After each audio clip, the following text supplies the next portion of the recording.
Eu quero saudar a todos os irmãos com a paz do Senhor Jesus Cristo. Que Deus em Cristo nos abençoe nesse dia. Que o Senhor Jesus nos guarde, nos fortaleça nesse momento. Que Deus venha a trazer graça, alegria, força, virtude, paz ao seu coração, à sua alma neste dia. Amém, meus irmãos? Eu gostaria de meditar com os irmãos na palavra de Deus neste dia. Gostaria de trazer uma meditação da palavra do Senhor. Vamos trazer uma mensagem da parte de Deus ao coração da amada igreja, de todos os irmãos que estão ao alcance desse vídeo neste dia. Quero ler com os irmãos Lucas capítulo de número 7, versículo de número 1 em diante. Texto bem conhecido pelos amados irmãos. E depois de concluir, diz assim, Lucas capítulo 7, versículo 1 em diante. E depois de concluir todos estes discursos perante o povo, entrou em Cafarnaum. E o servo de um certo centurião, a quem muito estimava, estava doente e moribundo. E quando ouviu falar de Jesus, enviou-lhe os anciões dos judeus, rogando-lhe que viesse curar o seu servo. E chegando eles junto de Jesus, rogaram-lhe muito, dizendo: é digno de que lhe concedas isto, porque ama a nossa nação e ele mesmo nos edificou a sinagoga.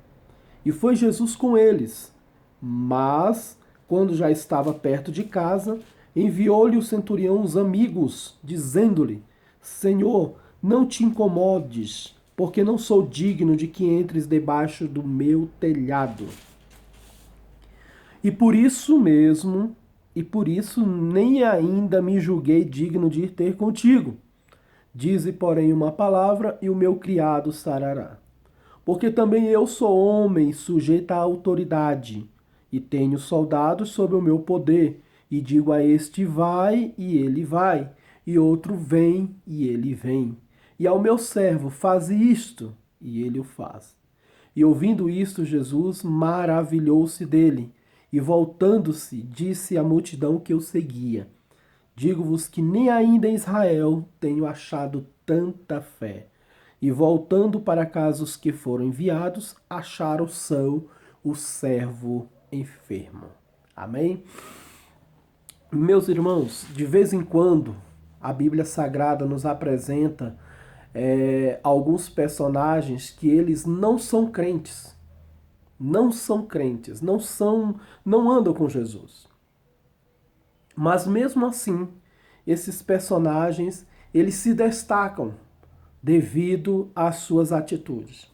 Eles não são discípulos, eles não andam com Jesus constantemente, eles não estão próximos do Senhor, eles não são seguidores costumados de Jesus. Mas eles acabam se destacando e acabam sendo destacados pelo próprio Senhor Jesus Cristo. Então nós vemos aqui um homem que ele não era discípulo, pelo contrário, era um centurião, ou seja, era um comandante romano. E os irmãos sabem que os soldados romanos e os romanos em geral não tinham nenhum temor a Deus, a maioria. Mas de vez em quando se destacava alguém. Mas de vez em quando alguém parecia ter uma fé diferenciada. E este homem, mesmo não sendo seguidor de Jesus, mostrou aqui qualidades que muitos servidores de Jesus não tinham. Os irmãos já ouviram falar naquela história, ou já deve ter ouvido falar, sabe muitas vezes você já ouviu dos lábios de algum crente quando ele diz assim: fulano de tal não é crente, mas é quase como se fosse. Ou então, fulano de tal não é crente, mas é melhor do que muitos crentes que eu conheço. Existe isso, irmãos. Existe esse tipo de pessoa que ele é quase um crente. Jesus se encontrou certa vez com um homem e enquanto Jesus pregava sobre servir a Deus, um dos homens falou assim: olha, realmente o que o senhor fala é verdade, e amar a Deus, amar a Deus sobre todas as coisas, amar ao próximo como a si mesmo, são os mandamentos verdadeiros. Jesus olhou para aquele homem e disse assim: olha, não estás longe do reino de Deus. Ou seja, era alguém que tinha uma percepção, era alguém que tinha uma ideia a respeito do reino de Deus que muitos crentes, que muitos cristãos não tinham. Que muitos dos seguidores de Jesus não tinham.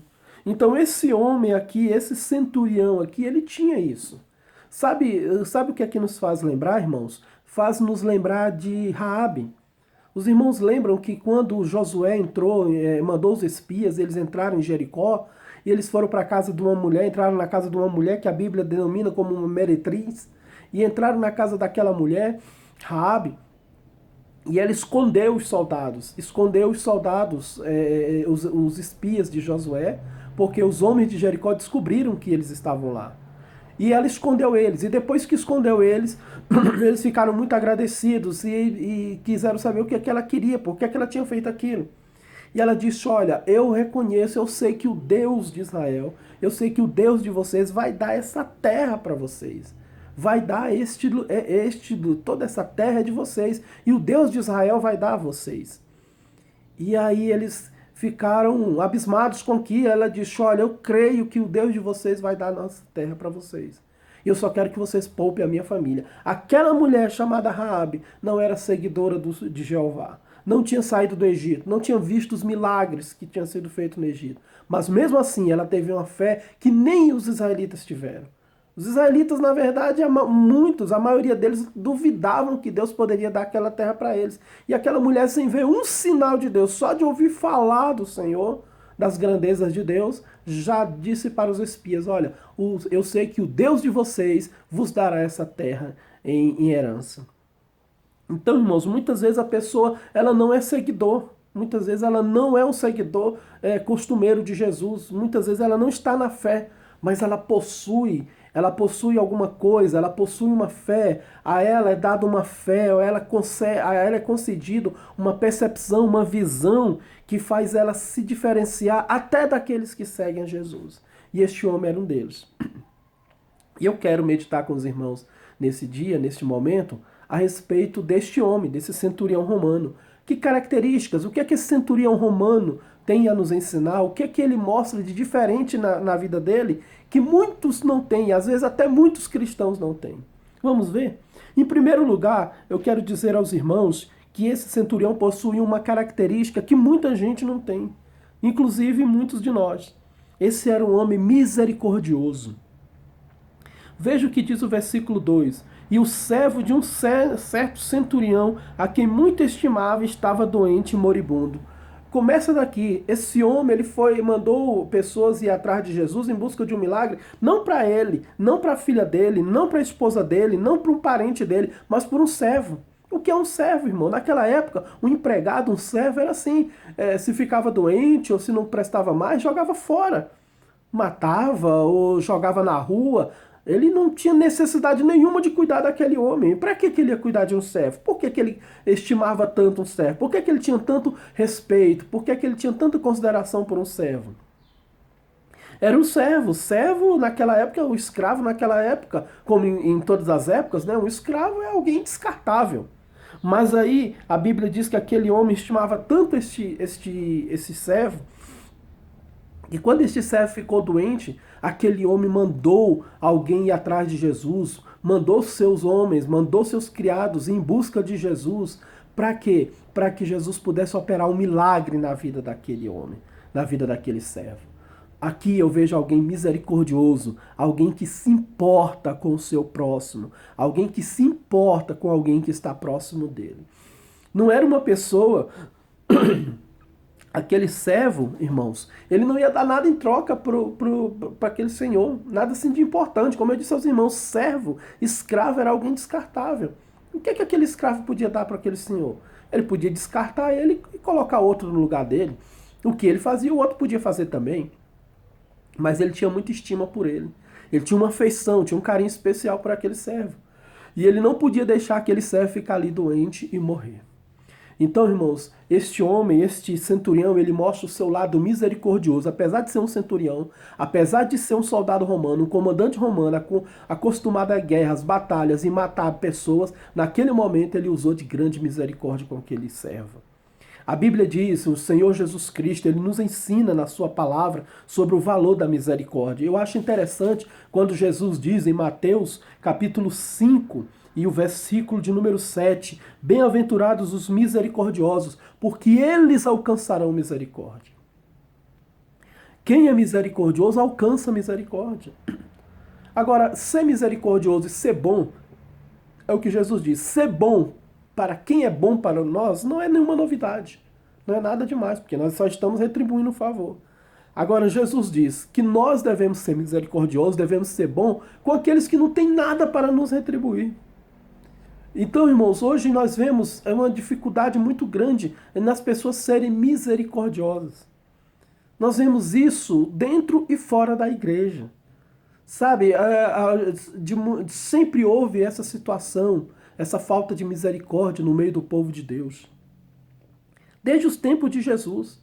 Quando os discípulos chegaram em Samaria para pregar o evangelho e para dizer, para arrumar um lugar para Jesus ficar, porque ele passaria por lá, os samaritanos não quiseram recebê-lo. O que é que Tiago e João falaram, irmãos?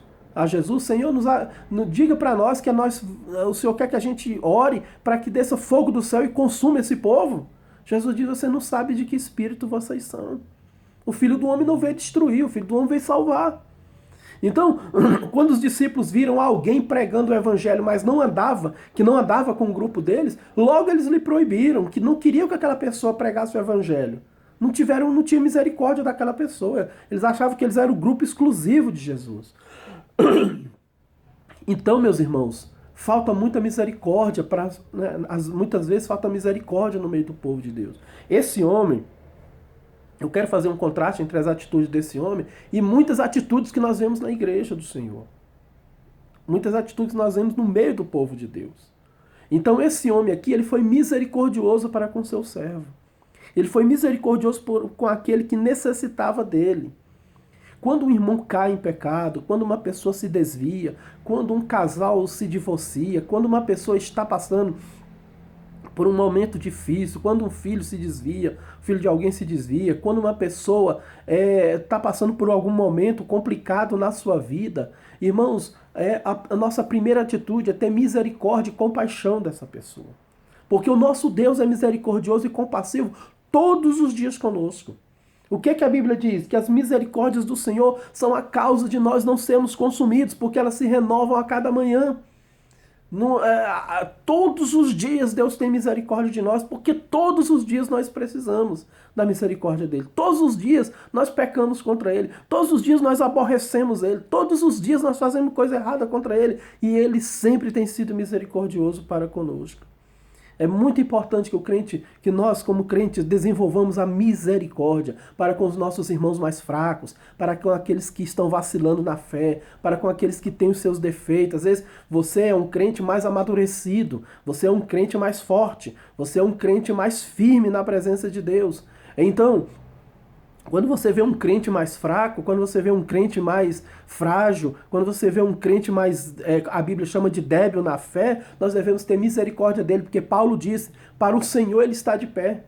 Deus é poderoso para mantê-lo de pé, mesmo que ele seja fraco. A igreja primitiva tinha uma dificuldade com isso, irmãos. O problema não é só atual, é um problema da época da igreja também. Quando Paulo se converteu, quando Paulo foi salvo, os irmãos lembram, lá em Atos dos Apóstolos está escrito que ele quis se juntar com os irmãos, mas os irmãos fugiram dele. Para começar, nem Ananias queria orar por ele. Quando Deus falou, vai lá orar por Saulo de Tarso, ele disse, não, Senhor, eu não vou não, que aquele homem veio aqui para matar a gente, para destruir a igreja. Olha a falta de misericórdia daquele servo de Deus. Deus estava falando para ele, vai lá e ora por aquele criminoso, por aquele homem, por aquele assassino. E Ananias não queria que ele ficasse lá, que ele morresse cego, que não tivesse nada com ele. Então esse é um problema que o ser humano muitas vezes tem. Mas quando você entende que deve seguir o exemplo de Jesus, quando você tem essa percepção de compaixão, quando você tem o amor de Deus derramado em seu coração, até os seus inimigos você tem misericórdia dele. Lembra de Estevão, que quando estava morrendo apedrejado, e aí ele estava ali morrendo apedrejado, e aí ele disse, Senhor, não lhes imputes este pecado. Mesmo sendo apedrejado pelos seus inimigos, ele teve misericórdia deles. Então, meus irmãos, esse homem nos ensina a sermos misericordiosos com todos, sejam com os inimigos, com os amigos, com aqueles, e principalmente com aqueles mais fracos, com aqueles mais frágeis, com aqueles mais necessitados. Segunda coisa que esse homem, a segunda característica que esse homem tem e que nós podemos aprender com ele, né? Está aqui no versículo de número 4. Que ele mandou os homens, né? Mandou alguns homens lá para falar com Jesus e mandou os anciões dos judeus falar com Jesus, né? Os sacerdotes. E no versículo 4, os sacerdotes falaram assim: e chegando eles junto de Jesus, rogaram-lhe muito, dizendo: é digno de que lhes concedas isto, porque amas a nossa nação e ele mesmo nos edificou a sinagoga. Sabe qual outra característica importante desse homem? Os judeus já chegaram falando para Jesus: olha, faz esse favor para ele, cura esse servo dele, porque ele é um homem muito bom, ele ama a nossa nação e ele também nos edificou uma sinagoga. Ou seja, ele gosta da igreja, ele tem prazer na igreja, ele tem consideração pela igreja, ele tem zelo pela igreja. Aquele homem, mesmo sem ser judeu, mesmo sem ser alguém que servia a Deus, mesmo sem fazer parte da linhagem do povo de Deus, ele amava aquela nação, ele amava os judeus e ele edificou uma sinagoga. Ele tinha prazer na casa de Deus, ele tinha prazer nas coisas de Deus. Irmãos, é interessante, Davi uma certa vez orou dizendo assim: uma coisa pedi ao Senhor e a buscarei, que possa morar na casa do Senhor por longos dias. Ele disse: alegrei-me quando me disseram, vamos à casa do Senhor. Os construtores do templo, quando viram lá Jerusalém e o templo derrubado, choravam porque estava em ruínas o templo do Senhor. Irmãos, o crente, o servo de Deus, tem que ter prazer na casa de Deus, tem que ter prazer nas coisas de Deus, ele tem que ter zelo pelas coisas de Deus e também, veja bem que ele usou os seus próprios recursos para construir a igreja do Senhor. Então, nós devemos ter o nosso zelo pelas coisas, pela casa de Deus. Não se limita apenas em ir e participar, mas também ajudar dentro do que nós podemos, dentro do que for possível da nossa parte, ajudar na igreja do Senhor, principalmente de forma material. Isso se chama amor à casa de Deus, amor às coisas de Deus, irmãos. O mundo é hipócrita. O mundo ele é permeado pela hipocrisia, porque o mundo jaz no maligno. Então as pessoas, quando a Bíblia diz que as pessoas são cegos espiritualmente, é porque são cegos mesmo, são cegos espirituais. São cegos espirituais. Eles não conseguem enxergar até os seus próprios paradoxos, eles não conseguem enxergar até as suas próprias contradições. As pessoas falam muito mal de nós, porque na igreja se dá o dízimo, na igreja se dá oferta, na igreja se faz tanta coisa com dinheiro. É preciso dar dinheiro na igreja para fazer as coisas. E eles reclamam disso, eles não querem que a igreja lide com dinheiro, porque diz que está enriquecendo o pastor. Mas as próprias pessoas no mundo, a mesma pessoa que fala mal quando um dinheiro é aplicado na igreja, ele não tem nenhum pudor de gastar 500 ou 1.000 reais em loteria, não tem pudor de gastar 1.000 reais em bebida alcoólica, em prostituição. Então ele acha, ele entende, na cabeça do ímpio, parece que dar dinheiro, que contribuir na igreja é errado, mas contribuir para destruir o seu próprio corpo, a sua saúde e a sua família, para ele tá certo. Mas isso é a cegueira do mundo. Agora nós na igreja somos diferentes, irmãos.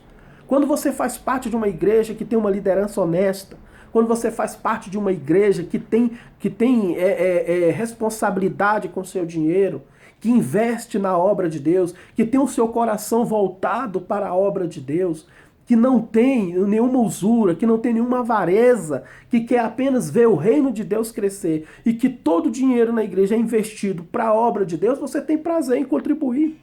Porque isso, ajudar a igreja, ajudar a obra de Deus, irmãos, é um prazer para qualquer crente, para qualquer servo de Deus. Então nós precisamos ter esse prazer também de estar na casa de Deus, de ser zeloso pela casa de Deus. E não somente por isso, por ajudar também, dentro do possível. Jesus, ele exaltou a mulher que deu apenas uma dracmazinha. Era só o que ela podia dar. Ela não tinha muito para dar, só o que ela podia dar era aquilo ali. Mas ela fez questão de dar porque ela queria ver o progresso do reino de Deus. Este homem construiu uma sinagoga. Significava que o coração dele estava disposto. O coração dele amava a obra de Deus, amava o reino de Deus, amava o povo de Deus. Você ama o povo de Deus, irmão? Você ama a igreja do Senhor? Você ajuda quando precisa, quando os irmãos estão ali necessitados. Muitas vezes, uma marca muito forte e poderosa da nossa igreja sempre foi essa, né? Nossa igreja em particular. Sempre que existe uma necessidade aí, o irmão precisa de um carrinho para vender cachorro-quente, outro precisa... Uma vez uma irmã foi assaltada no centro de Taguatinga e roubaram todo o dinheiro para pagar as contas dela, coitada, aposentada, só tinha aquilo ali. E a igreja, os irmãos rapidamente se reuniram e ajudou aquela pessoa. Então, isso é ter o coração na obra de Deus, irmãos. Quando precisa contribuir com a cadeira, contribuir com alguma coisa. A igreja, o amor pela causa de Deus, o amor pela causa do Senhor, o amor pelo povo de Deus que esse homem tinha, todos nós devemos ter. Sabe qual outra característica desse homem? Mais uma característica desse homem é o que ele diz aqui no versículo de número 7. Por isso, nem me julguei digno de ter contigo. Dize, porém, uma palavra e o meu criado sarará. Ele falou para Jesus o seguinte, falou, Senhor, eu não fui até o Senhor, não é por falta de respeito, não. É porque eu não me sinto digno que o Senhor entre na minha casa. Eu nem fui ao Senhor porque eu não sou digno de me apresentar diante de Ti. E não chamei, não quero que o Senhor entre na minha casa porque também a minha casa não é digna de receber o Senhor. Irmãos, esse homem demonstrou uma verdadeira humildade e uma verdadeira humilhação. Ele entendeu o seu lugar diante da pessoa gloriosa de Jesus. Somos filhos? Somos. Somos filhos de Deus? Somos salvos em Cristo? Somos servos de Deus? Somos. Somos crentes em Jesus. Somos alcançados pela graça de Deus. Vamos morar no céu? Vamos. Somos redimidos pelo sangue de Jesus? Somos. Mas não somos iguais a Jesus. Não estamos no mesmo patamar. Não estamos na mesma, vamos dizer assim, não somos iguais, não somos semelhantes a Ele.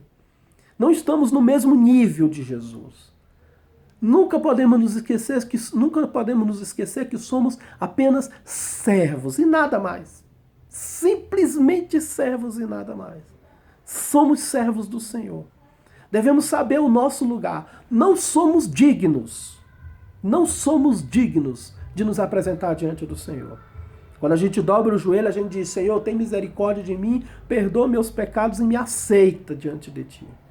Ninguém pode chegar de rosto empinado, ninguém pode chegar com ar de superioridade diante do Senhor, como se Deus devesse alguma coisa para nós. Como se Jesus fosse obrigado a fazer alguma coisa por nós, como se nós estivéssemos no mesmo nível de Jesus. Nenhum de nós é assim. Nenhuma pessoa é dessa forma. Nenhuma pessoa pode agir dessa forma. O centurião entendeu o lugar dele. Ele disse, olha, eu não sou digno nem de ir e nem que o Senhor entre na minha casa.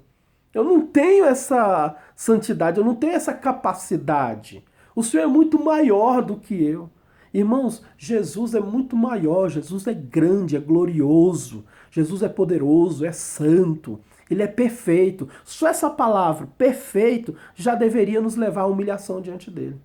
Você imagina o que é uma pessoa perfeita? Você conhece alguém perfeito? Eu não conheço ninguém perfeito. Nunca conheci e nunca vou conhecer ninguém perfeito. Mas eu conheço Jesus, a única pessoa perfeita. Ele é perfeito. Perfeito em tudo, em tudo. Esteve aqui na terra, foi perfeito. Ele está no céu, é perfeito. Ele é perfeito em tudo. Ele não tem nenhuma falha, não tem nenhum erro. Então, eu sou uma criatura limitada, cheia de defeitos, que estou lidando com alguém perfeito, com alguém supra-santo, super santo, alguém santo, santo dos santos. Então, eu não sou digno nem de chegar perto dele, eu chego pela misericórdia dele. Quando eu me apresento diante dele, quando eu oro a ele, eu confio na misericórdia dele, para ele não me fulminar. Quando eu abro a boca para falar no nome dele, quando eu vou para a igreja, quando eu adentro na presença dele, eu estou ali pela misericórdia dele, pela bondade dele. Porque ele é bom, porque ele é misericordioso e porque ele é santo. O Isaías entendeu isso lá no capítulo 6 do seu livro, quando ele bateu no peito e disse assim, ai de mim, que vou perecer, porque vi o Senhor, eu que sou pecador. Irmão, o servo de Deus de verdade, O verdadeiro servo de Deus, ele não tem empáfia, não tem orgulho, ele não tem nada diante de Deus. Quando ele se apresenta diante de Deus, ele se apresenta como um servo do Senhor. Ele se apresenta como alguém que tem que se humilhar diante de Deus. Por isso que a gente se ajoelha, por isso que a gente se lança na presença do Senhor. Porque Ele é grande e nós somos pequenos. Nós não somos dignos de nada. De nada. Nós éramos dignos do inferno e Ele nos salvou. Então hoje nós não somos dignos de nada. Nós não podemos exigir nada dEle. Porque tudo Ele já nos deu. Tudo que nós precisávamos para a nossa salvação Ele nos deu. Então nós não somos dignos de nada. Nós apenas pedimos, Senhor, uma palavra. Não pode se pedir, irmão, não existe exigências diante de Deus. Esquece essa palavra, tira essa palavra do seu vocabulário diante do Senhor. Exigência não é uma coisa cristã, é uma coisa maligna. Falar em exigências diante de Deus, isso é maligno, isso não é cristão, isso não é bíblico, isso não é de Deus. Não existe exigências diante do Senhor. As minhas exigências ao Senhor vou exigir. Não existe, tira essa palavra da sua boca. A gente apenas se humilha e suplica a Ele misericórdia. E diz, Senhor, não somos dignos, não sou digno. Abraão, quando foi orar a Deus, interceder por Sodoma, lá pelo seu sobrinho Ló, ele diz, sou pó e cinza, é só isso que eu sou. É só isso que eu sou, pó e cinza. Então esse homem nos mostra a verdadeira humildade diante da grandeza de Jesus. Diante da grandeza do Senhor Jesus, irmão, a gente só se humilha, a gente só suplica e só pede, Senhor, tem misericórdia porque eu não sou digno. Se o Senhor fizer, é pela sua bondade. Não é porque eu faço isso, porque eu dou dízimo, porque eu dou oferta, porque eu vou para a igreja todos os dias, porque eu prego, porque eu canto, porque eu dirijo louvor, porque eu dirijo uma igreja de 500 mil membros, porque eu dirijo várias igrejas, porque eu tenho várias habilidades, várias sabedoria, conhecimento. Não é por causa disso. Eu não tenho obra, eu não tenho nada que possa constranger o Senhor. Toda vez que eu me apresentar diante dele, eu devo me apresentar com humildade, como esse homem aqui fez. E para encerrar, Jesus diz no versículo 9, característica desse homem. Jesus, ouvindo isso, maravilhou-se e, voltando à multidão que o seguia, disse, digo-vos que nem ainda Israel tem achado tanta fé. Irmãos, é isso que eu falei desde o princípio para os irmãos. Jesus andava no meio daquele povo, andava com seus discípulos. Quando ele diz, nem mesmo em todo Israel achei tanta fé, estavam incluídos os discípulos. Nem os discípulos, nem no meio dos discípulos Jesus achou aquela fé. Que fé? Fé de que o Senhor, uma fé poderosa de que o Senhor, com uma palavra, poderia fazer aquele servo ficar curado. Quem que tem essa fé, irmão? Você conhece? É tão difícil ter essa fé, né? Senhor, uma palavra tua e o milagre vai acontecer. De longe, não precisa nem o Senhor chegar perto. Mas a fé daquele homem era poderosa. Mais poderosa do que a dos discípulos e do que todo Israel. Olha que Jesus usou a linguagem dizendo, nem todo Israel achei fé como a daquele homem. Precisamos de fé, irmão, principalmente nesses dias difíceis que nós estamos vivendo, que nós estamos passando. Precisamos de fé. Fé na palavra de Deus. Fé em Jesus. Fé de que o Senhor vai nos dar vitória. Fé em todas as circunstâncias. A Bíblia diz lá em Hebreus, capítulo 11, versículo 100, sem fé é impossível agradar a Deus. Porque todos os heróis da fé, todos os que venceram suas batalhas, venceram pela fé. A Bíblia diz, Paulo diz, vivemos pela fé. Não andamos pelo que vemos, mas pelo que não vemos. Nós vivemos pela fé, irmãos. É pela fé que dia a dia a gente vai passando. Eu não sei o que acontecerá amanhã, não sei o que é que eu vou comer, não sei o que é que eu vou beber, não sei como é que eu vou me vestir, não sei o que é que vai acontecer na minha vida. Mas eu tenho fé que Deus vai cuidar de mim. Eu preciso dessa fé. Eu fui salvo pela fé em Cristo, eu permaneço pela fé em Cristo, e é pela fé no nome do Senhor que nós devemos estar de pé. Então a igreja sempre andou pela fé, e o crente deve andar pela fé. Esse homem teve uma fé que ninguém teve.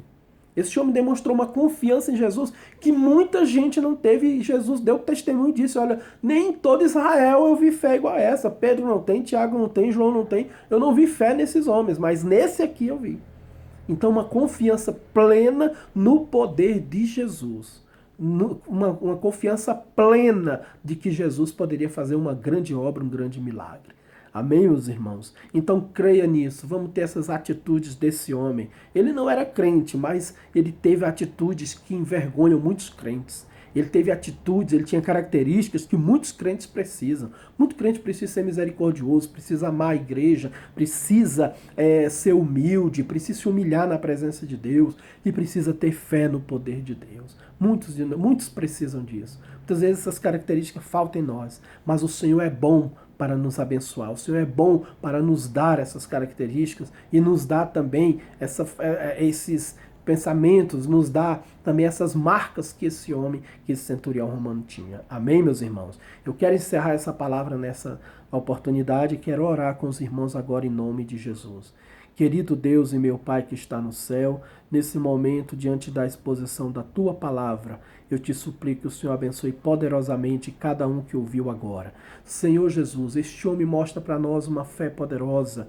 Este homem mostra para nós características, ó Senhor, que nós precisamos, que nós necessitamos tremendamente. Precisamos muito ser misericordiosos, precisamos muito ser humildes, precisamos muito nos humilhar na Tua presença, amar a Tua igreja, amar a Tua obra, Senhor. Precisamos ter fé, fé poderosa no Senhor, fé de que o Senhor pode fazer grandes coisas na nossa vida. Meu Deus, nos ajuda, Senhor, nos ajuda a seguir este exemplo. Este homem não era crente, ó Pai, mas ele recebeu esse dom maravilhoso, ele tinha essas características maravilhosas. Dai-nos, Senhor, também cada dia mais misericórdia, dai-nos cada dia mais fé no Teu nome, no Teu poder. Ó Pai querido, eu te louvo por essa oportunidade, eu te peço agora que o Senhor abençoe cada irmão que está ouvindo essa palavra, que ouviu essa palavra, aonde os nossos irmãos estiverem, aonde alguém estiver angustiado, aflito, ansioso, deprimido, com algum problema, precisando de uma só palavra do Senhor.